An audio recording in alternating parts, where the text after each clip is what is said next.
မိုဟန်နဲ့ဆိုဟန်လို့အမည်ရတဲ့ထင်းခုတ်သမားနှစ်ဦးဟာတောထဲမှထင်းခုတ်ပြီးပြန်လာခဲ့ကြတယ်။အဲဒီခါမိုဟန်ရဲ့အကြီးဟာအလွန်ရှေးကျတဲ့တစ်ပင်ကြီးတစ်ပင်ပေါ်သို့ကျရောက်သွားခဲ့ပြီးအဲဒီအပင်ရဲ့တစ်ကိုင်းများနဲ့လေရှူမြစ်များဟာမြေပြင်အထိပြန့်နှံ့လျက်ရှိနေခဲ့တယ်။အခုဆိုဟန်ဒီတစ်ပင်ကြီးကတကယ်ကိုရှေးကျပုံရတယ်နော်။နှစ်ပေါင်းထောင်ရှိတက်တန်းရှိတဲ့တစ်ပင်ကြီးတစ်ပင်လိုပဲ။မင်းရဲ့ရှစ်လန်းတွေကိုမြန်မြန်တွတ်တွတ်လှမ်းလိုက်စမ်းပါဒီအရာမှရှစ်ဟောင်းတစ်ပင်ကြီးကတကယ်ကိုရှိုးဝဲဆန်းကျဲတဲ့တစ်ပင်ကြီးတစ်ပင်ဖြစ်တယ်လို့လူကြီးသူမတွေပြောဖူးတာကိုငါကြားဖူးတယ်ဘာလို့လဲဆိုတော့လူကြီးတွေပြောပြချက်အရာဒီရှစ်ဟောင်းတစ်ပင်ကြီးဟာတမန်တစ်ပင်တစ်ပင်မဟုတ်ပဲအရှားကဘာတစ်ခုကိုတွားရလမ်းကြောင်းတစ်ခုဖြစ်နေလို့ပဲဒါဆိုရင်ကျွန်တော်တို့ရှစ်လန်းတွေကိုပိုမြန်မြန်လှမ်းပြီးဒီနေရာကိုဘယ်တော့မှထပ်မလာသင့်တော့ဘူးအဲ့ဒီလိုပြောပြီးမိုဟန်နဲ့ဆိုဟန်တို့ဟာရှေ့လှမ်းတွတ်နဲ့အဲ့ဒီနေရာကနေထွက်ခွာသွားကြတယ်ဆိုဟန်ပြောခဲ့ဒီမှာမှန်ကန်ပေတယ်အဲ့ဒီတစ်ပင်ကြီးဟာအလွန်ရှေးကြပြီးရှိုးဝဲဆန်းကျဲတဲ့တစ်ပင်ကြီးတစ်ပင်ဖြစ်ကအမှန်တကယ်ပင်အရှားကဘာတစ်ခုသို့တွားရလမ်းကြောင်းတစ်ခုဖြစ်ခဲ့တယ်အဲ့ဒီဖြစ်ပွားပြီးရဲ့အနှဲငယ်ကြမှာရှစ်ဟောင်းနဲ့မော်ဆန်တဲ့တစ်ပင်ကြီးရဲ့ပတ်ဝန်းကျင်မှာတိတ်ဆိတ်ညီသက်ရှင်များလွှမ်းမိုးလျက်ရှိတယ်။အဲ့ဒီခါရုတ်တရက်တာလိကငှက်မလေးတစ်ကောင်ပြန်တန်းလာပြီးအဲ့ဒီရှစ်ဟောင်းတစ်ပင်ကြီးရဲ့ရှည်လျားခြေပြန့်တဲ့တစ်ကိုင်းကြီးတစ်ခုပေါ်မှာနားလိုက်တယ်။သူမရဲ့မျက်လုံးများမှမျက်ရည်များစီးကျနေခဲ့တယ်။နောက်ဆုံးတော့တကားကဘယ်တော့ပွင့်မှလဲ။ငါကဘယ်တော့မှဒီဘဝကနေလွတ်မြောက်နိုင်မှာလဲ။မို့တစ်ပင်ကြီးရဲ့တင်ကမော်ဆန်တာပဲငါ့ကိုဘာလို့မကူညီရလဲနောက်တခဏရှင်အတွင်းမှာပဲအဲ့ဒီမိုးတစ်ပင်ကြီးရဲ့အတွင်းပိုင်းမှာအတန်ထွက်ပေါ်လာခဲ့တယ်မစိုးရိမ်ပါနဲ့အရာအားလုံးအဆင်ပြေသွားမှာပါအဲ့ဒီစကားကိုကြားလိုက်ရတဲ့အခါတာလီယာငှက်မလေးဟာတရှုံငိုကြွေးပါတော့တယ်နောက်ဆုံးတော့ဘယ်တော့မှအဆင်ပြေမှာလဲငါညီမလေးကိုစောင့်နေရတာဘလောက်တောင်ကြာနေပြီလဲငါကဘာကလူတွေကငါ့ကိုလက်ရှာနေကြပြီးငါညီမလေးကလည်းငါ့ကိုရှာဖို့ဒီကဘာတဲကိုမကြခင်ရောက်လာလိမ့်မယ်လို့သင်ပြောခဲ့တယ်မလားနောက်ဆုံးတော့ तू ကဘယ်တော့မှရောက်လာမှလဲမစိုးရိမ်ပါနဲ့စိတ်ရှည်ထားပါငါပြောခဲ့တဲ့စကားတွေကအမှန်တရားတွေပဲမင်းရဲ့ညီမလေးဟာမင်းကိုရှာဖို့ဒီတကားပေါက်ကနေတဆင့်ဒီကဘာတဲကိုမလွဲမသွေရောက်လာလိမ့်မယ်နောက်တခဏရှင်အတွင်းမှာပဲရောင်စုံအလေးနှများနဲ့အတူအရာမတစ်ပင်ကြီးရဲ့ထူထဲတဲ့ပင်စီမှာဆက်ဝိုင်းပုံတကားပေါက်တစ်ခုပေါ်လာခဲ့တယ်အဲ့ဒီဆက်ဝိုင်းပုံတကားပေါက်တွင်မှအလွန်လှပတဲ့မိတ်ကလေးတူထွက်ပေါ်လာခဲ့တယ်သူမအပြင်သို့ရောက်လာသည်နဲ့တပြိုင်နက်ထိုဆက်ဝိုင်းပုံတကားပေါက်ဟာရောင်စုံအလေးနှများကြားမှာပျောက်ကွယ်သွားခဲ့တယ်အဲ့ဒီလှပတဲ့မိတ်ကလေးဟာပတ်ဝန်းကျင်ကိုလှည့်ပတ်ကြည့်ရှုလိုက်တယ်ဒါကတကယ်ကိုထူးဆန်းတဲ့ကဘာကြီးပဲဒါပေမဲ့ဘလို့ပဲဖြစ်ဖြစ်အရန်လှတာပဲဒါပေမဲ့ငါအမကိုဘယ်မှာသွားရှာရပါမလဲအဲ့ဒီခါတာလိကငှက်မလေးကသူမအနီးသို့ပြန်တန်းလာခဲ့တယ်ကိုရီငါကမင်းရဲ့အမပါငါ့ကိုမှတ်မိအောင်ကြည့်စမ်းပါမင်းဘာတွေရှောက်ပြောနေတာလဲငါအမကငါလိုပဲပုံစံတူပြီးငါထက်တောင်ပိုလာသေးတယ်ငါတို့ကနတ်သမီးတွေရဲ့ကဘာကလာတာမင်းကတော့ငါ့ကိုလှည့်စားပြီးတွေးဝဲအောင်လှုပ်ရှင်နေတဲ့ဒီကဘာကကောက်ချစ်တဲ့ငှက်တကောင်ပဲဖြစ်ရမယ်အဲ့ဒီစကားကိုကြားလိုက်ရတဲ့အခါတာလိကငှက်မလေးဟာငိုကြွေးပါတော့တယ်မဟုတ်ဘူးကိုရီငါကတကယ်ပဲမင်းရဲ့အမပါအဲ့ဒီခါမိုးတစ်ပင်ကြီးရဲ့အတွင်းပိုင်းမှာအတန်ထွက်ပေါ်လာခဲ့တယ်သူပြောတာမှန်ပါတယ်သူဟာတကယ်ပဲမင်းရဲ့အမပါမင်းကဘာလို့ငှက်တကောင်ရဲ့ပုံစံဖြစ်နေရတာလဲကိုမို့တကယ်တော့ဒါတွေအားလုံးကဘာတွေလဲတာလိကငှက်မလေးရဲ့မျက်လုံးများမှာမျက်ရည်များစီးကျလာခဲ့တယ်ငါနဲ့အတူလိုက်ခဲ့ပါငါမင်းကိုအမှန်တရားအားလုံးကိုပြောပြပါမယ်အဲ့ဒီလိုပြောပြီးတာလိကငှက်မလေးဟာရှစ်မှပြန်တန်းသွားပြီး ဂိုရီကလည်းသူမရဲ့နောက်မှလိုက်ပါသွားခဲ့တယ်ခဏကြာမှတာလီကငှက်မလေးဟာကူတစ်ခုအတွင်းသို့ပြန်တန်းဝင်ရောက်သွားပြီးဂိုရီဟာလည်းသူမရဲ့နောက်မှဂူအတွင်းသို့ရောက်ရှိသွားခဲ့တယ်ဂူအတွင်းမှာမှောင်ရိပ်တန်းရဲ့ရှိနေခဲ့တယ်နောက်တခဏရှင်မှာအဲ့ဒီနေရာမှာမီးတုတ်တုတ်လင်းထိန်တောက်ပလာပြီးရောင်စုံအလင်းသားများကြမှာတာလီကငှက်မလေးဟာလှပတဲ့မိတ်ကလေးတူဖြစ်ပြောင်းလဲသွားခဲ့တယ်အဲ့ဒါကိုမြင်တဲ့အခါဂိုရီဟာအံ့ဩသင့်သွားခဲ့တယ်ဒါဆိုနင်ပြောတာတကယ်ပေါ့နင်ကငါညီမကုမုတ်ပဲနင်ကဂူထဲကိုဝင်လာတာနဲ့ဘာလို့မူလပုံစံအတိုင်းပြန်ဖြစ်သွားတာလဲကုမုတ်ရဲ့မျက်လုံးများဟာမျက်ရည်များပြည့်ရှံလာခဲ့တယ်ဒီဂူထဲကိုဝင်လာမှပဲငါရဲ့မူလပုံစံကိုပြန်ရနိုင်တာဒီဂူထဲကနေအပြင်ထွက်လိုက်တာနဲ့ငါကတာလီကငှက်ပြန်ဖြစ်သွားရောငါကျင်းစာတိုက်ခံထားရတဲ့ကိုရီနင်ကဘလို့ဖြစ်ပြီးကျင်းစာတိုက်ခံလိုက်ရတာလဲဒီကဘာကြီးကကြည့်ရတာဘလောက်ပဲလှလှဒီကလူတွေကတော့အဲ့ဒီလောက်ပဲလူလိမ်လူကောက်တွေဖြစ်ကြတယ်ငါနဲ့ကိုအားလုံးပြောပြမယ်ငါတို့နတ်သမီးတွေရဲ့ကဘာမှာလှည့်လေသွားလာနေခဲ့ကြပြီးတခြားကဘာတွေကိုလဲပဖို့အကြောင်းပြောဖြစ်ခဲ့ကြတဲ့နေ့ရက်တွေတုန်းကပေါ့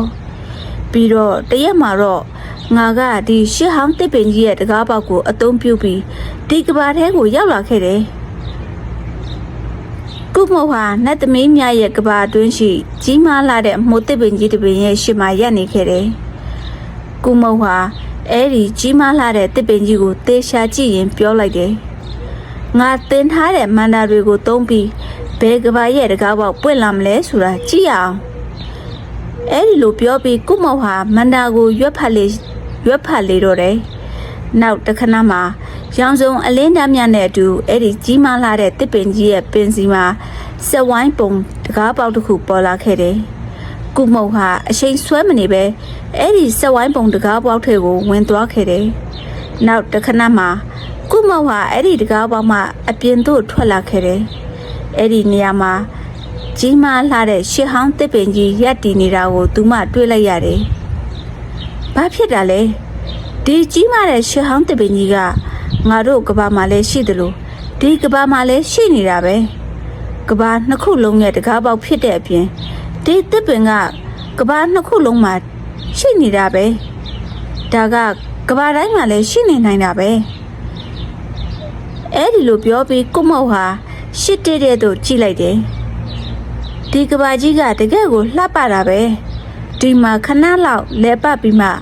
ငါကဘာကိုပြန်သွားတော့မယ်အဲ့ဒီလိုပြောပြီးကုမောဟာမန္တာကိုရွက်ဖတ်လိုက်ရအဲ့ဒီဆက်ဝိုင်းပုံတကားပေါက်ဟာရောင်စုံအလင်းဓာတ်များနဲ့အတူပျောက်ကွယ်သွားခဲ့တယ်အဲ့ဒီအခါကုမောဟာလူလောကကဘာမြေမှာလမ်းလျှောက်လဲပတ်နေခဲ့တယ်ထိုစဉ်မှာပဲသူမရဲ့အကြီးဟာကြီးမားတဲ့တစ်ပင်ကြီးတစ်ပင်အောက်မှာတရားကျင့်ကြံနေတဲ့ရသေးတစ်ပါးပေါ်တော့ကြားရောက်သွားခဲ့တယ်အဲ့ဒီရသေးကိုမြင်တဲ့အခါကုမောဟာရီမောလိုက်တယ်အလိုဒီကဘာကြီးကဒီလောက်လှပေမဲ့ဒီကလူတွေကဘလို့ပုံစံကြီးလဲဒီရသေးကလက်ပေါင်းများစွာရေမချိုးထားတဲ့အတိုင်းပဲအဲ့ဒီလိုပြောပြီးကုမောဟာရသေးအနီးသို့သွားပြီးသူဤစတုံးများကိုဆော့ကစားလေတော့တယ်နောက်တခဏမှရသေးရဲ့မျက်လုံးများဟာပွင့်လာခဲ့တယ်လူမိုက်မှာငါရဲ့နှစ်ပေါင်းများစွာကျင့်ကြံအားထုတ်မှုကိုဖျက်ဆီးလိုက်ပြီးနင်ကဘာလုပ်လဲဘာလဲနင့်မှာစကားပြောတဲ့ယဉ်ကျေးမှုမရှိဘူးလားရတဲ့ဟာထားရလိုက်ပြီးကုမုတ်ကိုတေချာကြည့်လိုက်တယ်နင်ကဒီကဘာကမဟုတ်ဘူးပဲနင်ကနတ်သမီးတွေရဲ့ကဘာကပဲနင်ဒီကဘာမှာဘာလုပ်နေတာလဲ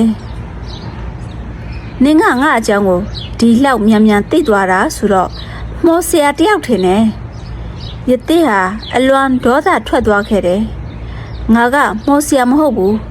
ရတဲ့တပါပဲနင်ကငါရဲ့ကျင့်ကြံမှုကိုဖျက်ဆီးခဲ့တယ်နင်ဒီအတွက်ပြစ်ဒဏ်ခံရမယ်အခုနင်ဘလို့ပဲသွားနင့်ရဲ့ကဘာကိုပြန်သွားနိုင်တော့မှာမဟုတ်ဘူး အဲ့ဒီလိုပြောပြီးရတဲ့ဟာအဲ့ဒီနေရာမှာထွက်ခွာသွားခဲ့တယ်ဒီကလူတွေကတကယ့်ကိုလူမိုက်တွေပဲအဲ့ဒီလိုပြောပြီးကုမောက်ဟာထိုရှဟန်တပင်ကြီးစီကိုဆက်ရှင်းသွားကတကားဖွင့်မန္တာကိုရွက်ဖတ်ရန်စ조사ခဲ့တယ်ဒါပေမဲ့ခဏကြာမှသူမထိုက်လန့်တုန်လှုပ်သွားခဲ့တယ်ဒါကငါဘာလို့တကားဘောက်ကိုပေါ်လာစေတဲ့ဂါထာကိုမမှတ်မိတော့တာလဲကုမောက်ဟာအရှင်အတော်ကြာအောင်စ조사ခဲ့ပေမဲ့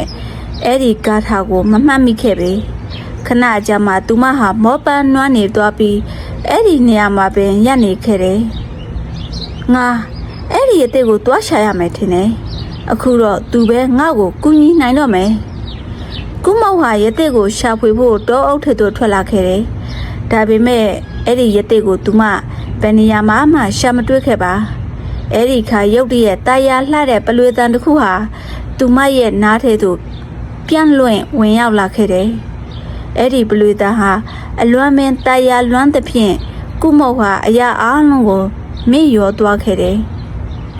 ဒါကတကယ့်ကိုတာယာလှတဲ့တေးသွားလေးပဲဒါနဲ့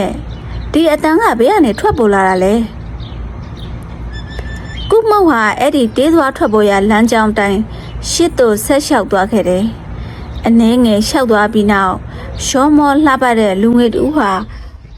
ပလွေမှုန့်နေပြီးသူရဲ့ဘေးပတ်ပတ်လည်မှာစိတ်များနဲ့တခြားတရိษံအရှုမျက်စားနေကြတာကိုသူမှတွေ့လိုက်ရတယ်အဲ့ဒီလူငယ်ရဲ့ရှောမောလှပမှုကိုမြင်တွေ့လိုက်ရတဲ့အခါကုမောက်ဟာဆွဲလန်းမိသွားခဲ့တယ်ရှင်ဘယ်သူလဲဘာဖြစ်လို့လဲရှင်ဘာလို့ပလွေမှုန့်တာကိုရက်လိုက်တာလဲတေးသွားလေးကအရန်ตายရတာပဲကျမရှင့်ပလွေတန်ထဲမှာနစ်မျောနေခဲ့တာသူမဟာအဲ့ဒီတေးဂီတအတန်မှာနစ်မျောตายရနေခဲ့တယ်အဲ့ဒီလူငယ်ဟာကုမောက်ကိုတေးရှားစွာကြည့်လိုက်တယ်ကျွန်တော်နာမည်အာဂျွန်လို့ခေါ်ပါတယ်ဒါနဲ့မင်းကဘာတူလဲဒီတောထဲမှာမင်းကိုတခါမှမမြင်ဘူးပါဘူးကုမောက်ဟာခဏမြအတွဲတဲ့နေဝင်သွားခဲ့တယ်သူမဟာအာဂျွန်ကိုလက်ထပ်တင်သလားဟုတွေးတော့နေမိခဲ့တယ်သူမအမှန်တရားကိုပြောပြတင်ပေမဲ့မပြောပြခဲ့ပါဘာမှမဟုတ်ပါဘူးကျမအနီးနားကရွာလေးတွာမှာနေပါတယ်တောထဲကိုလမ်းလျှောက်ထွက်ရင်ဒါပေမဲ့မင်းလမ်းပြောက်သွားတာပဲအဲ့ဒီလိုပြောရင်အာဂျုံကပြုံးလိုက်တယ်ဒါဆိုရင်မင်းတို့ရွာနာမည်ကိုပြောပြလေကျွန်တော်အိမ်အထိလိုက်ဖို့ပေးပါမယ်ကုမောက်ဟာစကားလမ်းကြောင်းကိုအမြန်လွှဲလိုက်တယ်ဟဲ့အခုကျမလမ်းကိုမှတ်မိသွားပြီဒါနဲ့ရှင်ဒီနေရာကိုနေ့တိုင်းလာတာလားဟုတ်တယ်ကျွန်တော်ကတိုးချောင်းသားတယောက်ပါတရိတ်ဆန်တွေကိုမျက်စားဖို့ဒီကိုနေ့တိုင်းလာတတ်တယ်ပြီးတော့ဒီတစ်ပင်အောင်မှာထိုင်ပြီးပလွေမှုတ်လေရှိတယ်အဲ့ဒီလိုပြောပြီးနောက်အာဂျွန်ဟာမတ်တက်ရလိုက်တယ်ညနေဆောင်နေပြီကျွန်တော်အခုသွားတော့မယ်ကုမောက်ဟာအာဂျွန်ကိုကြည့်လိုက်တယ်ရှင်မနှက်ဖန်လဲလာအောင်မလားယင်လာမှာပေါ့ဘာလို့မလာရမှာလဲအဲ့ဒီလိုပြောပြီးနောက်အာဂျွန်ဟာသူ့ရဲ့တရိတ်ဆန်များနဲ့အတူထွက်ခွာသွားခဲ့တယ်ကုမောက်ဟာအဲ့ဒီတစ်ပင်အောင်မှာဆက်ထိုင်နေခဲ့တာပေါ့သူမထိုင်နေစဉ်အာဂျွန်ရဲ့ပုံရိပ်ဟာသူမရဲ့မျက်စိရှိမှဖြတ်ပြေးသွားခဲ့တယ်ခဏအတွင်းမှာပဲသူမဟာအဲ့ဒီနေရာမှာအလွန်အမင်းစိတ်အေးချမ်းသာမှုကိုခံစားလိုက်ရတယ်သူမအိပ်ပျော်သွားခဲ့တာပေါ့နောက်တစ်နေ့မှာအာဂျွန်ဟာသူ့ရဲ့တရိတ်ဆန်များကိုမျက်စားဖို့အဲ့ဒီနေရာသို့ပြန်လေရောက်ရှိလာခဲ့တယ်အဲ့ဒီအခါသူမြင်လိုက်ရတဲ့ကုမောက်ဟာအဲ့ဒီနေရာသို့ရောက်နေပြီဖြစ်တယ်အာဂျွန်ကပြုံးလိုက်တယ်ဒီနေ့လေအိမ်ပြန်လန်းကိုထပ်ပြီးမိသွားပြန်ပြီလားကုမောက်ကပြုံးလိုက်ပါတယ်ဒီနေ့တော့ကျမလမ်းမပြောက်ပါဘူးရှင့်ကိုစောင့်နေတာပါအာဂျွန်ကအဲ့ဒီစကားကိုကြားပြီးအံ့ဩသင့်သွားခဲ့တယ်ဒါနဲ့ဘာဖြစ်လို့စောင့်နေတာလဲရှင့်ရဲ့ပလွေတန်လေးကိုနားထောင်ရှင်လို့ပေါ့ရှင်ရဲ့ပလွေတန်ကိုကြားရကြတဲ့ကကျမအဲ့ဒီအတန်ထဲမှာနစ်မျောနေခဲ့တာရှင်ကျမပိုင်ဆိုင်သူဖြစ်လာမလားယင်ရှင်နောက်တစ်ချိန်ကဲတင်ပေးမလားအာဂျွန်ကပြုံးလိုက်တယ်ဟုတ်ကဲ့ဘာလို့မရမှာလဲအဲ့ဒီလိုပြောပြီးနောက်အာဂျွန်ဟာပလွေကိုပြန်လဲမှုတ်လိုက်ပြီးကုမုတ်ကလည်း အဲ့ဒီတရားလှတဲ့တေးသွားတဲ့မှာလုံးဝနစ်မျောသွားခဲ့ပါတော့တယ်ခဏကြာမှအာဂျွန်ဟာပလွေမှုတ်တာကိုရပ်လိုက်တယ်ကုမုံမှာတော့အဲ့ဒီတေးသွားတဲ့မှာနစ်မျောနေစေပင်ဖြစ်တယ်ရှင်ပလွေကိုဇက်တိုက်မှုတ်ပေးနေလို့မရဘူးလားယင်ဒါဆိုရင်ကျမလည်းဒီတေးသွားလေးထဲမှာထာဝရနစ်မျောနေနိုင်တာပေါ့အာဂျွန်ကပြုံးလိုက်တယ်ဘဝမှာပလွေမှုတ်တာအပြင်လှုပ်ရှားတယ်အများကြီးရှိသေးတယ်ကဲကျွန်တော်သွားတော့မယ်အဲ့ဒီလိုပြောပြီးနောက်အာဂျွန်ဟာအဲ့ဒီနေရာမှထွက်ခွာသွားပြီးထိုနေ့နောက်ပိုင်းမှာအာဂျွန်တိုးထဲသို့လာသည့်အခါတိုင်းကုမုတ်ဟာသူ့ထံသို့လာရောက်တွေ့ဆုံလေးရှိတယ်တပြေးပြေးနဲ့သူတို့နှုတ်ဟာတငယ်ချင်းများဖြစ်လာခဲ့ကြတယ်ထို့နောက်တငယ်ချင်းဘဝမှာအရှင်ကုံဆုံးသွားခဲ့တယ်သူတို့နှုတ်ကြားမှာအရှိစိတ်များပွင့်လန်းလာခဲ့သည်အာဂျွန်ရောကုမုတ်ပါတတိမထားခဲ့ကြတနေ့မှာကုမုတ်ဟာသူမရဲ့ရင်ထဲမှာရှိတဲ့စကားတွေကိုအာဂျွန်ကိုပြောပြဖို့တတ်တည်မွေးလိုက်တယ်ရှင်ကိုကျမပထမဆုံးအကြိမ်မြင်ဖူးကလေးကအဲ့ဒီအချိန်တုန်းကလေးကကျမရှင်ကိုရှင်းမိသွားခဲ့တာပါကျမရဲ့အချစ်တွေကိုဖွင့်ပြဖို့တတ်တည်မွေးခဲ့ရတယ်ကျမရှင်ကိုရှစ်တဲ့အာဂျွန်ကျွန်တော်လည်းမင်းကိုရှစ်ပါတယ်ဒါပေမဲ့ကျွန်တော်အရှိကိုဖွင့်ပြောလိုက်ရင်မင်းကညှင်းပယ်လိုက်မှစိုးရင်နေခဲ့တာကုမုတ်ကပြုံးလိုက်တယ်အခုဆိုရင်မင်းမရှိပဲရှင်တန်ဖို့ဆိုတာကိုကျမစိတ်တောင်မကူရတော့ဘူးအာဂျွန်ကကုမုတ်ကိုခဏမျှစိတ်ကြည့်နေခဲ့တယ်ဒါဆိုရင်မင်းရဲ့ရွာနာမည်ကိုငါ့ကိုပြောပြပါမင်းကိုလက်ထပ်ခွင့်တောင်းဖို့မင်းရဲ့မိဘတွေစီကိုကျွန်တော်လာခဲ့ပါမယ်အဲ့ဒီစကားကိုကြားတဲ့အခါကုမုတ်ဟာနက်နက်နဲစဉ်းစားခံဝင်သွားခဲ့တယ်ရှင်နဲ့ကျမပထမဆုံးဆုံတုန်းကကျမအကြောင်းအမှန်တိုင်းမပြောခဲ့မိဘူးဒါပေမဲ့အခုတော့ကျမလိန်ရှင်ရတောင်ရှင်ကိုမလိန်ရတော့ဘူးကျမကတကယ်တော့ဒီလောကကမဟုတ်ဘူးအာဂျွန်ဟာအဲ့ဒီစကားကိုကြားပြီးထိုက်လန့်တုန်လှုပ်သွားခဲ့တယ်မင်းဘာကိုဆိုလိုတာလဲကုမုတ်ကအာဂျွန်ရဲ့လက်ကိုကင်ဆွဲလိုက်တယ်ကျမနဲ့လိုက်ခဲ့ပါကုမုတ်ဟာအာဂျွန်ကိုကြီးမားလာတဲ့ရှေ့ဟောင်းတစ်ပင်ကြီးစီကိုခေါ်ဆောင်သွားခဲ့တယ်အာဂျွန်ကအဲ့ဒီတစ်ပင်ကြီးကိုကြည့်ပြီးပြောလိုက်တယ်ဒါကဒီတောအုပ်ထဲကနှမကြီးတဲ့ရှေ့ဟောင်းတစ်ပင်ကြီးပဲဒါနဲ့ပတ်သက်ပြီးထူးဆန်းတဲ့ပုံမြင်တဲ့အများကြီးရှိတယ်ဒါကကဘာနှစ်ခုကိုဆက်သွယ်ပေးထားတဲ့တကားပေါက်လို့ပြောကြတယ်ကုမုတ်ကအာဂျွန်ကိုကြည့်လိုက်ရာအဲ့ဒါမှအမှန်တရားပင်ဖြစ်တယ်အဲ့ဒီတစ်ပင်ဟာကဘာနှစ်ခုကြားကတရားတစ်စင်အမှန်တကယ်ဖြစ်နေခဲ့တယ်ဒါကတကားပေါက်တစ်ခုပါကျမရှင့်ရဲ့ကဘာတဲကိုဒီတစ်ပင်ရဲ့တကားပေါက်ကနေတစ်စင်ဝင်ရောက်လာခဲ့တာကုမုတ်ကအာဂျွန်ကိုအစားကနေအဆုံးထိဖြစ်သမျှအကြောင်းအရာအားလုံးကိုပြောပြလိုက်တယ်ကျမအဲ့ဒီရတဲ့ကိုရှာနေတာပါကျမစောင့်ဆိုင်နေခဲ့ပေမဲ့ရှင်ကိုပဲတွေးခဲ့ရတယ်ရှင်ကိုမြင်လိုက်ရတဲ့အချိန်မှာကျမအဲ့ဒီရတဲ့အကြောင်းကိုမေ့သွားပြီးရှင်ကိုယူယူမူမူရှင်းမိသွားခဲ့တယ်ကျမက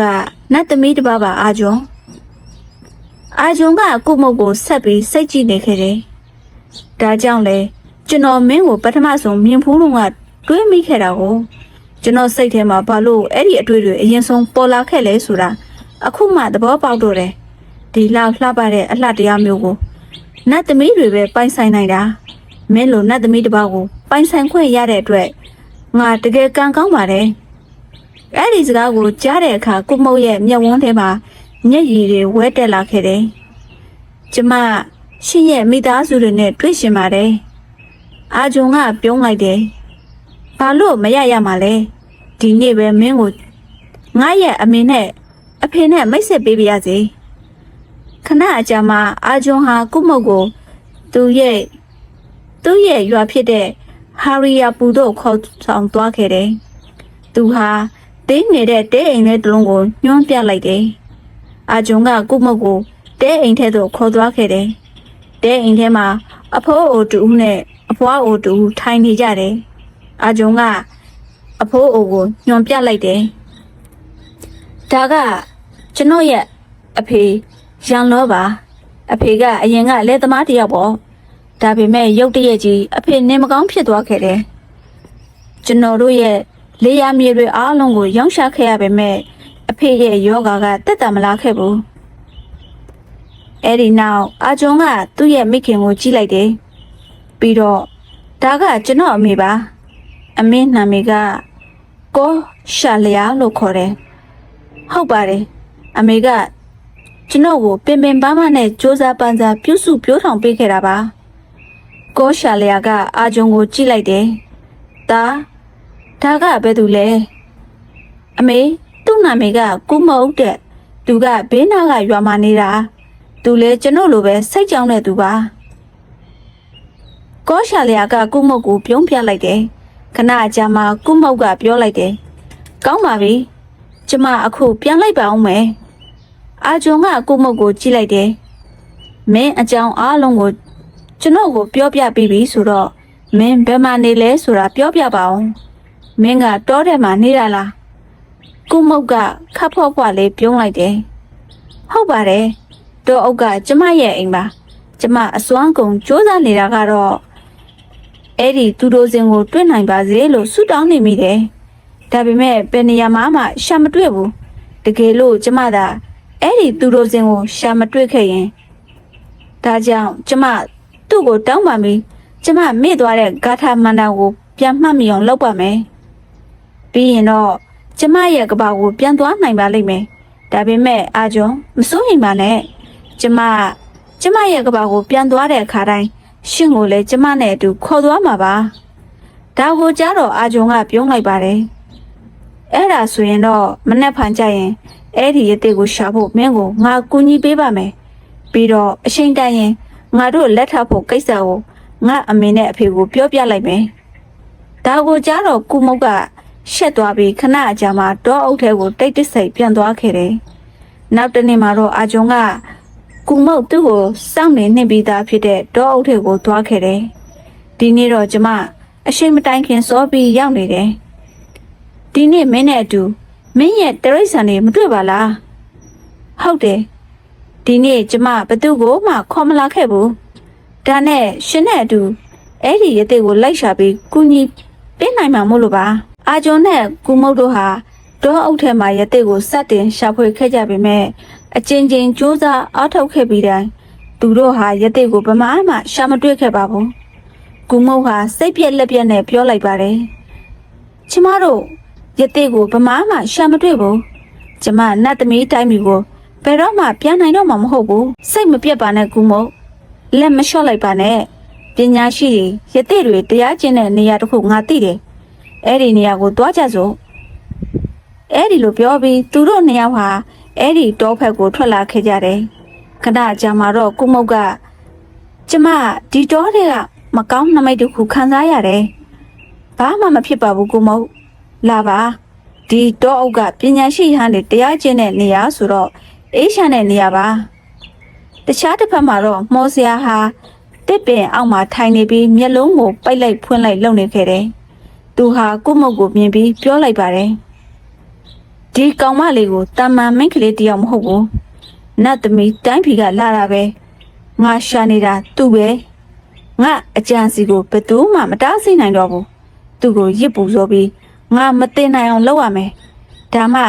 ငါဒီတိုင်းပြည်ကိုအုပ်စိုးနိုင်မယ်အဲ့ဒီလိုပြောပြီးသူဟာအာဂျွန်တို့စီကိုသွားပြီးရှစ်မှာပိတ်ရလိုက်တယ်မင်းကဘာလုပ်လဲ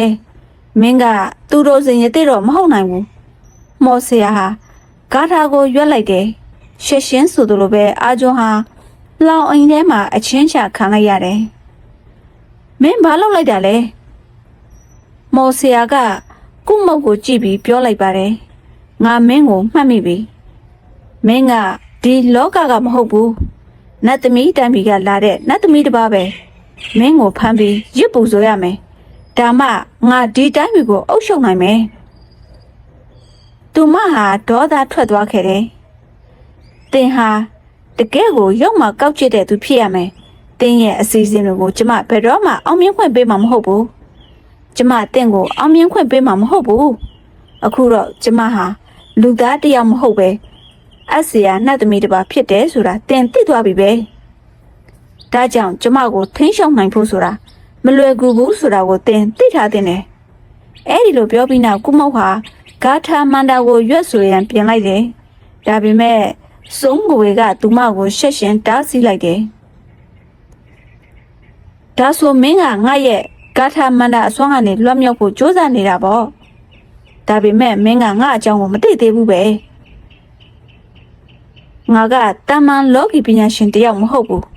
အလွန်စွမ်းအားကြီးတဲ့လောကီပညာရှင်ကြီးတယောက်ဖြစ်တယ်အဲ့ဒီလိုပြောပြီးနောက်စုံးကိုဟာဂါထာမန္တာတစ်ခုကိုရွတ်ဆိုလိုက်တယ်နောက်တစ်ခဏရှင်းမှာပဲကုမောက်ဟာတာလိကငှက်ကတကောင်ဖြစ်ပြောင်းလဲသွားခဲ့တယ်မိမိကိုယ်တိုင်တာလိကငှက်မလေးအတွင်ဖြင့်မြင်လိုက်ရတဲ့အခါကုမောက်ရဲ့မျက်ဝန်းများမှာမျက်ရည်များစီးကျလာခဲ့တယ်စုံးကိုဟာသူမရှိရသို့စတင်ရှောက်လန်းလာခဲ့ပေမဲ့တာလိကငှက်အဖြစ်ပြောင်းလဲသွားတဲ့ကုမောက်ဟာ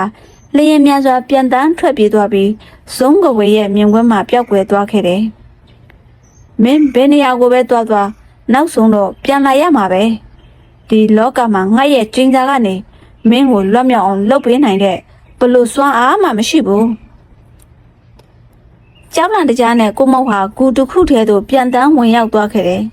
သူမဂူထဲသို့ရောက်ရှိသွားတဲ့နဲ့တပြိုင်နက်ရောင်စုံရောင်ရှိသားများအကြားမှာသူမရဲ့မူလရုပ်တွင်အစစ်မှန်ကိုပြန်လဲပြောင်းလဲသွားခဲ့တယ်ကိုမောက်ဟာအဲ့ဒီအရာကိုမြင်ပြီးအံ့အားသင့်သွားခဲ့တယ်ဤသို့တွဲတော်ရင်ကိုမောက်ဟာဂူထဲမှပြန်လဲထွက်လာခဲ့တယ်ဒါပေမဲ့သူမဂူထဲမှထွက်လာတာနဲ့တပြိုင်နက်တာလိကငှက်မလေးဖြစ်ထပ်မံပြောင်းလဲသွားခဲ့တယ်အဲ့ဒါကိုမြင်တဲ့အခါကိုမောက်ဟာတုံလောက်ရှောက်ရှားသွားခဲ့တယ်သူမဟာဂူထဲသို့ပြန်လဲဝင်ရောက်သွားပြီးသူမရဲ့မူလအသွင်ပြင်ကိုပြန်လဲရောက်ရှိသွားခဲ့တယ်ကြည့်ရတာတော့ဒီဂူထဲမှာငါရဲ့မူလရုပ်တွင်အစစ်အမှန်တိုင်းနင်းနိုင်တာပဲ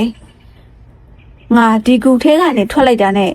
ငါအပေါ်ကျင်းသားကပြန်ပြီးတက်ရောက်သွားတာပဲအဲ့ဒီနောက်ကုမောက်ဟာတာလိကငှက်မငှက်ကလေးအတွင်နဲ့ပြန်တန်းထွက်ခွာသွားခဲ့တယ်သူမဟာရှစ်ဟောင်းတစ်ပင်ကြီးစီသို့ရောက်ရှိသွားပြီးတစ်ပင်ကြီးရဲ့ဘေးမှာနားလိုက်တယ်တစ်ပင်ဆောင်နတ်မင်းကြီးကျမကိုကူညီပေးပါအောင်ရှင်ငှက်ကလေးအတွင်နဲ့ကုမောက်ဟာဖြစ်ပျက်ခဲ့သမျှအကြောင်းအရာအားလုံးကိုတစ်ပင်ဆောင်နတ်မင်းအားပြောပြခဲ့တယ်ခဏအကြာမှတစ်ပင်ကြီးတွင်မှအတန်တန်ထွက်ပေါ်လာခဲ့တယ်မင်းဟာအခုလောလောဆယ်ကဘာမြေပေါ်မှာရောက်နေတာကုမောက်ကဘာမြေပေါ်မှာတော့ယသိယဟန်တွေကိုစော်ကားမော်ကားမလောက်ကြဘူးမင်းဟာယသိကြီးကိုစော်ကားခဲ့မိတယ်ဒါကြောင့်မို့လို့တကားကိုဖွင့်ပေးနိုင်တဲ့ဂါထာမန္တာကိုမင်းလျောသွားခဲ့တာပဲငါကတော့မင်းပျောက်ဆုံးနေတာကြောင့်မင်းတို့ရဲ့နတ်ပြည်လောကမှာရုပ်သေးသေးဖြစ်နေတယ်ဆိုတာကိုပဲပြောပြနိုင်တယ်အဲ့ဒီမှာစူညံပွက်လုံးရိတ်နေပြီးမင်းရဲ့အမဂိုရီဟာမင်းကိုရှာဖို့ဒီနေရာကိုမလွဲမသွေရောက်လာနိုင်မယ်ဂိုရီဟာကုမောက်ရဲ့ဖြစ်ကြောင်းကုန်စင်ဇာတ်လမ်းတစ်ခုကိုကြားလိုက်ရတဲ့အခါအံ့ဩတင်တုန်လှုပ်သွားခဲ့တယ်ညီမလေး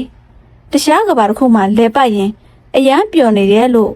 မမထင်နေခဲ့တာညီမလေးပျော်လွန်းလို့တတိလက်လို့ဖြစ်သွားပြီးနတ်ပြည်လောကကိုတော့တတိမရတော့ဘူးဖြစ်မယ်လို့ထင်ခဲ့တာညီမလေးဒီလောက်ထိဒုက္ခအကြီးကြီးရောက်နေလိမ့်မယ်လို့မမဘယ်လိုလုပ်သိနိုင်မှာလဲအဲ့ဒါကိုကြားရတဲ့အခါကုမုတ်ရဲ့မျက်ဝန်းများမှာမျက်ရည်များပြည့်ရှံလာခဲ့တယ်ကျမကိုထက်အာကျွန်းအတွက်ပိုပြီးစိုးရိမ်မိတယ်မမသူနဲ့သူ့ရဲ့မိဘတွေဘာတွေဆက်ဖြစ်မလဲဆိုတာတွေးရစရာပဲမစိုးရိမ်ပါနဲ့ညီမလေးစိတ်အေးထားပါယသိကြီးရဲ့အမျက်ဒေါသကြောင့်ညီမလေးရဲ့ဂါထာမန္တတွေနဲ့မော်စွမ်းအားတွေကိုမေ့လျောသွားခဲ့တယ်ညီမလေးရဲ့စွမ်းအားတွေကိုဒီကဘာမြေပေါ်မှာအလုံးမလုံးတော့ဘူးဒါပေမဲ့မမရဲ့မော်စွမ်းအားတွေကတော့အလုံးလုံးပါတယ်မမအခုရှက်ရှင်ပဲမမရဲ့စွမ်းအားတွေကိုသုံးပြီးအဲ့ဒီရတဲ့ကြီးကိုရှာဖွေလိုက်ပါမယ်ဟုတ်ကဲ့အဲ့ဒီလိုပြောပြီးနောက်ဂိုရီဟာသူမရဲ့မျက်လုံးများကိုမှိတ်လိုက်တယ်ခဏအကြာမှာသူမရဲ့မျက်လုံးများကိုပြန်လဲဖွင့်လိုက်တယ်ဒါကတကယ်ကိုထူးဆန်းတာပဲနင်ရှာနေတဲ့ရတဲ့ရဲ့တရင်300နေရာမှပဲနင်ထိုင်နေတာပဲကုမောက်ဟာအဲ့ဒီစကားကိုကြားလိုက်ရတဲ့အခါအလွန်တုန်လှုပ်သွားခဲ့တယ် အဲ့ဒါဘာကိုဆိုလိုတာလဲအဲ့ဒီရသေးကဒီဂူထဲမှာပဲနေတာနောက်တခဏရှင်းမှာပဲရောင်ရှိတန်းမြတ်နဲ့အတူအဲ့ဒီရသေးဟာပေါ်လာခဲ့တယ်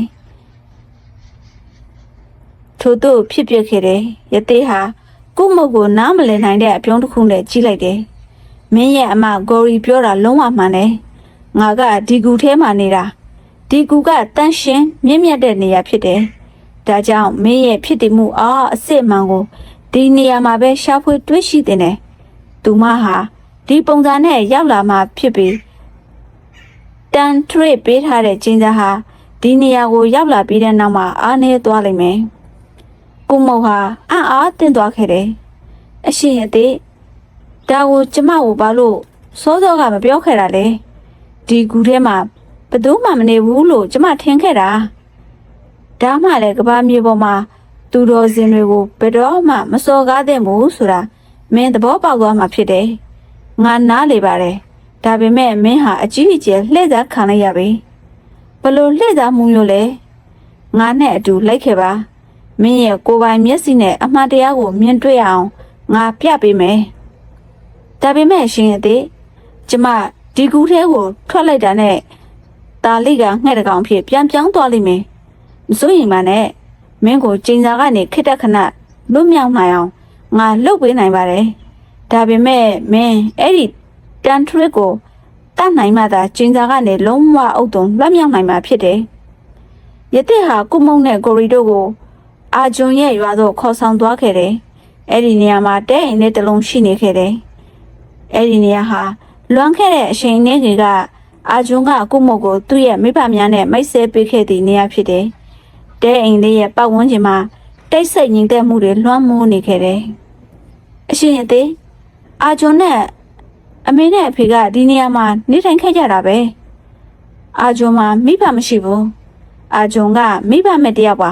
ငါနဲ့အတူလိုက်ခဲ့ပါအဲ့ဒီလိုပြောပြီးနောက်ရတဲ့ဟာသူတို့ကိုတဲအိမ်နဲ့အနှဲငယ်ဝေးတဲ့နေရာသို့ခေါ်ဆောင်သွားခဲ့တယ်အဲ့ဒီနေရာမှာဖိုးတူဟာအဖွားကိုတူနဲ့အလှခံတောင်းရနေကြတယ်ကုမုတ်ကိုမြင်တဲ့အခါ၎င်းတို့နှစ်ဦးစလုံးထိုက်လန့်တုံ့လောက်ချောက်ချားသွားကြတယ်ရတဲ့က၎င်းတို့နှစ်ဦးကိုတင်းမာတဲ့လေတန်းဖြင့်မေးမြန်းလိုက်တယ်ငါ့ကိုအမှန်တိုင်းပြောစမ်း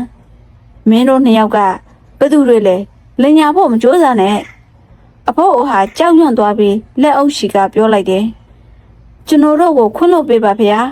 ကျွန်တော်တို့နှစ်ယောက်ဟာလင်မယားနှစ်ယောက်ပါပြီးတော့တောင်းရန်စားတောက်သူတွေလည်းဖြစ်တယ်အာဂျွန်ကကျွန်တော်တို့ရဲ့သားမဟုတ်ပါဘူးလွန်ခဲ့တဲ့နှစ်အနည်းငယ်ကအာဂျွန်ကကျွန်တော်တို့နဲ့အတူခဏလောက်လာနေမယ်လို့ပြောခဲ့ပါတယ်သူကကျွန်တော်တို့ကိုမိဘတွေအဖြစ်ဟန်ဆောင်ခိုင်းပြီးတစုံတစ်ယောက်နဲ့မိတ်ဆက်ပေးရှင်လို့ပါအဲ့ဒီအတွက်အပြန်အလှန်အနေနဲ့ကျွန်တော်တို့ကိုပိတ်ဆံတချို့ပေးမယ်လို့ပြောခဲ့တယ်ကျွန်တော်တို့လည်းလောဘနောက်ပါသွားပြီးကျွန်တော်တို့ဟာအာဂျွန်ရဲ့မိဘတွေပါဆိုပြီးမင်းသမီးကိုလင်ညာပြောခဲ့ကြတာပါကုမဟာအဲ့ဒီစကားကိုကြားလိုက်ရတဲ့အခါမှင်တက်သွားခဲ့တယ်အာဂျွန်ကဘာဖြစ်လို့ဒီလိုလောက်ရတာလဲရတဲ့ကတင်းငင်းလေးနဲ့တဲ့လေတန်းဖြင့်ပြောလိုက်တယ်ဘာလို့လဲဆိုတော့အာဂျွန်ကအဲ့ဒီတန်ထရစ်အတွက်အလုပ်လုပ်ပေးနေရလို့ပဲမင်းဒီကဘာမြေကိုရောက်လာတဲ့အချိန်မှာအာဂျွန်ကအဝေးကနေစောင့်ကြည့်နေခဲ့တာသူနဲ့အဲ့ဒီတန်ထရစ်ဟာရှေ့ဟောင်းတပင်ကြီးကိုစောင့်ကြည့်နေခဲ့ကြတာနှစ်ပေါင်းများစွာကြာခဲ့ပြီဒါပေမဲ့ဘာဖြစ်လို့အဲ့ဒီလိုလုပ်ရတာလဲဘာဖြစ်လို့လဲဆိုတော့တန်ထရစ်ရဲ့အာဂျွန်တို့ဟာမသိမျိုးတွေဖြစ်ရှင်ကြလို့ပဲပြီးတော့သူတို့အဲ့ဒီလိုဖြစ်ဖို့ဆိုရင်အရှားကဘာကလာတဲ့အမျိုးသမီးတယောက်ပေါ်မှာရစ်ပူဇော်မှုတွေကိုပြုလုပ်ရမှာဖြစ်တယ်အာဂျွန်ကမင်းကိုမြင်လိုက်ရတဲ့အချိန်မှာသူ့ရဲ့စွမ်းရည်ရက်ကအောင်မြင်တော့မယ်ဆိုတာသိသွားပြီးတန်ထရစ်စီကိုရှင်းရှင်းသွားခဲ့တာပဲရသေးကဆက်လက်ပြီးမင်းမြန်းလိုက်တယ်မင်းအဲ့ဒီဝမ်ပလွေတန်းစင်ကိုမှတ်မိသေးလားမှတ်မိပါတယ်ရှင်ကျမ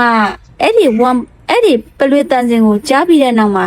အာဂျွန်ကိုရှင်းမိသွားခဲ့တာပါဒါဟာမောပလွေတလက်ပဲမင်းကိုသူ့ရဲ့အရှိထောင်လျှောက်ထဲမှာပိုက်မိသွားအောင်လှုပ်ဖို့အတွက်အဲ့ဒီပလွေကိုစုံးကိုကအာဂျွန်ကိုပေးခဲ့တာအာဂျွန်ကမင်းကို သူ့ရဲ့အရှက်ထောင်လျှောက်ထဲမှာဖမ်းဆီးဖို့အတွက်အဲ့ဒါကိုအသုံးပြုခဲ့တာမင်းကိုသူ့ရဲ့မိဘတွေနဲ့မိတ်ဆက်ပေးခဲ့ပြီးစိုးကိုဝေစီကိုတမင်တကာခေါ်ဆောင်သွားခဲ့တာဒါပေမဲ့မင်းကောင်းလို့စိုးကိုဝေရဲ့လက်ဆုပ်လက်ကင်ထဲကနေလွတ်မြောက်ပြီးငါရဲ့ကူစီရောက်လာခဲ့တာသူမဟာစိုးကိုဝေမလာနိုင်တဲ့နေရာကိုရောက်ရှိသွားခဲ့တယ်ဒါကိုကြားလိုက်ရတဲ့အခါကိုရီဟာတုံလှုပ်ရှောက်ရှောက်သွားခဲ့တယ်အရှင်ရဲ့တိတ်ကြီးအရှင်ကအရာအလုံးကိုကြိုတင်သိရှိနေခဲ့ရင်ဘာလို့ကျမရဲ့အမကိုစောစောစီးစီးမကူညီခဲ့တာလဲငါသူမကိုကူညီပေးနေခဲ့တာပဲဒါကြောင့်လဲသူမဟာစိုးကိုဝေရဲ့ရန်ကနေအခုထိဘေးကင်းနေတာပဲဒါပေမဲ့ကဘာမြေရဲ့စင်းမြင့်တို့ကိုတင်ယူဖို့ကတော့အရေးကြီးသေးတယ်ဒီနေရာမှာသူတို့စင်တွေကိုစော်ကားလို့မရဘူးငါနဲ့အတူလိုက်ခဲ့ကြပါအဲ့ဒီလိုပြောပြီးရတဲ့ကြီးကဂါထာမန္တာတစ်ခုကိုရွက်ဆိုလိုက်တယ်နောက်တစ်ခဏမှာတော့ရတဲ့ကြီးကုမုံနဲ့ဂိုရီတို့ဟာရောင်စုံရောင်ရှိတန်းတွေလက်ပတ်နေကြတဲ့ကြားထဲမှာပျောက်ကွယ်သွားခဲ့ကြတယ်ခဏကြာမှာတော့သုံးယောက်စလုံးဟာအာဂျွန်နဲ့စိုးငွေတို့ရှိနေတဲ့တောအုပ်တွေကိုရောက်ရှိသွားခဲ့ကြတယ်အာဂျွန်ကစိုးငွေရဲ့အနီးအနားမှာထိုင်နေခဲ့တယ်သူဟာကုမုတ်ကိုမြင်လိုက်ရတဲ့အခါတုံးလောက်ရှောက်ရှောက်သွားခဲ့တယ်ကုမုတ်ကတော့ဒါတွေကိုအလွန်အမင်းဒေါသထွက်နေခဲ့တယ်နင်းရဲ့ပူပေါင်းကြံစည်မှုတွေအလုံးပေါ်သွားပြီအာဂျွန်နင်းရဲ့ဟန်ဆောင်မှုတွေပြီးဆုံးသွားပြီငါနင်းရဲ့တကယ်အရှိတရားကိုသိသွားပြီနင်းငါ့ကိုလှည့်စားခဲ့တာပဲနင်းငါ့ကိုထောင်လျှောက်ဆင်ခဲ့ပြီးစိုးကိုဝင်နဲ့ပူပေါင်းပြီးငါ့ကိုဖမ်းဆီးဖို့ကြိုးစားခဲ့တာအာဂျွန်ကတော့ပြုံးလိုက်ပါတော့တယ်ကိစ္စမရှိပါဘူးဒီနေ့နေ့တော့မင်းသိသွားမှာပဲစိုးကိုဝေကဒေါသတကြီးအော်ဟစ်လိုက်ပါတော့တယ်အခုတော့မင်းတို့ထက်ကဘသူမှဒီနေရာကနေပြန်သွားနိုင်တော့မှာမဟုတ်ဘူးရတဲ့ကြီးကတင်းငင်စွာနဲ့ဂါထာမန္တာကိုရွက်ဆိုလိုက်တဲ့အခါသူ့ရဲ့လက်ထဲမှာမန္တန်စွာအင်ပါတဲ့ဟင်းသာပြတောင်းမှုတွေပေါ်လာခဲ့တယ်သူကအဲ့ဒါကိုကုမုတ်စီပေးလိုက်တယ်ဒါကမန္တန်စွာအင်ပါတဲ့ဟင်းသာပြတောင်းမှုပဲအဲ့ဒါကိုအာဂျွန်နဲ့စိုးငွေတို့အပေါ်မှာပက်လိုက်ပါသူတို့နေစလုံးဟာတကိုင်းလေးဖြစ်သွားလိမ့်မယ်သူတို့ဟာအရှင်းရှင်းပိုးပေါင်းကြံစီနေကြတာမင်းရဲ့ကျင်စာဟာဒီနှစ်ယောက်အပေါ်ကိုကြားရောက်သွားလိမ့်မယ်အာဂျုံနဲ့စိုးငွေတို့တစ်ခုခုမလုံနိုင်ခင်မှာပင်ကုမုတ်ဟာဟင်းသာပဓာမှုတွေကိုသူတို့အပေါ်ပက်လိုက်တယ်နောက်တစ်နေ့မှာတော့တောက်ပတဲ့အလင်းရောင်တစ်ခုပြန့်နှံ့သွားပြီးသူတို့နှုတ်စလုံးရဲ့ခန္ဓာကိုယ်တွေကတောင့်တင်းသွားခဲ့တယ်ခဏကြာမှတော့အာဂျုံနဲ့စိုးငွေတို့ဟာကြောက်ရွံ့ထုတွေဖြစ်ပြောင်းလဲသွားခဲ့ပါတယ်အခုတော့မင်းတို့ရဲ့ကဘာစီကိုပြန်ကြတော့အဲ့ဒီလိုပြောပြီးရတဲ့ကြီးဟာအဲ့ဒီနေရာကနေပျောက်ကွယ်သွားခဲ့တယ်ကုမုံနဲ့ဂိုရီတို့ဟာရှေးဟောင်းမော်တစ်ပင်ကြီးကိုရောက်ရှိသွားခဲ့ကြတယ်ကုမုံဟာအခုဆိုရင်ဂါထာမန္တာကိုအလွတ်ရနေပြီဖြစ်လို့သူမဟာမျက်စိကိုမှိတ်ပြီးရွက်ဆိုလိုက်ပါတော့တယ်နောက်တစ်ခဏရှင်းမှာတော့အေယာမတစ်ပင်ကြီးရဲ့ပင်စီမှာဆက်ဝိုင်းပုံစံအပေါက်တစ်ခုပေါ်လာခဲ့တယ်သူမဟာတစ်ဖက်လူကိုပြုံးပြလိုက်ပြီးအဲ့ဒီတကားပေါက်ကထဲကိုဝင်သွားခဲ့တယ်ခဏရှင်အတွင်းမှာပဲသူမဟာသူမရဲ့နတ်ပုံနတ်နာစီကိုပြန်လဲရောက်ရှိသွားခဲ့ပါတော့တယ်